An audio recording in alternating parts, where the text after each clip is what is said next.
Taisai Karate Illuminati, this is Noah, and today I wanted to take a little time to discuss Shima, also known as Okinawan Sumo, which is a belt wrestling sport native to Okinawa, Japan. Now, this sport is nowhere near as popular as karate or kobudo, but it is still a very interesting look at the martial culture of Okinawa. And we can also see some techniques that are present in karate kata, such as this throw right here, which comes from kusanku. And there are many other takedowns that you can find throughout these sorts of matches that you could connect to your kata. Now, some people believe that Shima is tegumi, which is not actually true. The descriptions that we have of tegumi, which is sometimes referred to as muto as well, are that it is a no-gi submission grappling art. So you don't wear any sort of uniform, you're throwing each other to the ground, as you see in Shima, but then you are trying to make them tap out, just as you would in something like catch wrestling or Brazilian Jiu-Jitsu.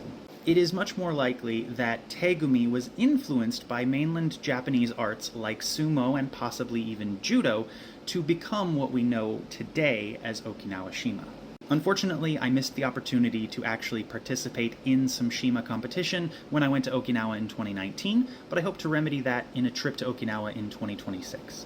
Now, thankfully, I am lucky enough to know several people who either live on Okinawa or have traveled to Okinawa pretty extensively and have actually had the chance to participate in Shima, and they've posted video footage of their competitions and other competitions.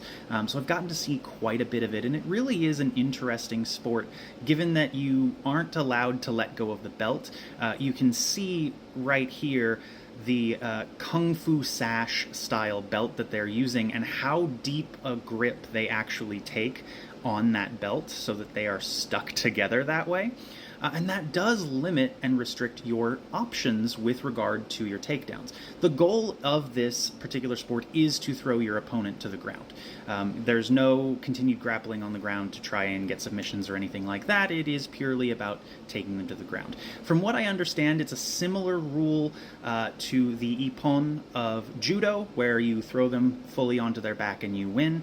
And if you throw them kind of less effectively than that, you get points that add up to some sort of victory condition. But it is interesting to see so many people resorting to just a small collection of techniques that work really well, and that they also know how to counter pretty well. And just kind of making the comparison to these techniques and methods that you might find in your kata. So, if you are a karate practitioner and you have not looked into Okinawa Shima, I highly recommend that you do so. It's really interesting.